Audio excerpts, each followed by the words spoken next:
In this video, I will discuss how we use the fillet edge tool in order to create filleted edges. So a lot of the times in mechanical parts, you have fillets because you don't want things to be sharp, and they'll have certain radii that you want them to be.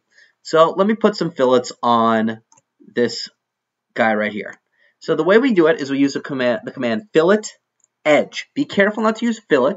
Fillet is for 2D shapes, while fillet edge is for 3D shapes. So let's say you're drawing a 2D sketch and you want to fillet, you would do, select fillet, type in the radius, and select 2 edges. But what we want here is fillet edge. We're going to select that.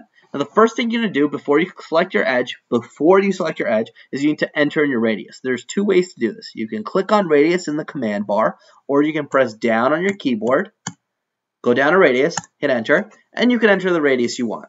Be careful not to make it too big, because if it's so big that it can't fit the fillet, it will give you an error and it won't work. So let's say I want to do a fillet of 0.2 inches. I select the edge that I want to do the fillet for, and it'll give me this nice preview of what the fillet will look like. I can stop here and hit enter again, and then my fillet is done. Now if I want to use fillet edge again, I can just hit spacebar because it's the most recent command I used.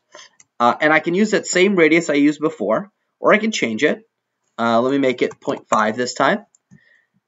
And I'll select the edge that I want to make filleted. You'll see it's much bigger than the one I have over here. And I don't just need to select, I can select more than one rather. I don't need to. I can select as many as I want. And as I go through and select more edges, it'll give me previews of what these rounded edges look like. And I can keep going as long as I want to. Once I'm done, I'll hit enter. It'll give me a preview of what it'll look like after it's filleted. I'll hit enter again. And there we go, filleted edges. So that's the fillet edge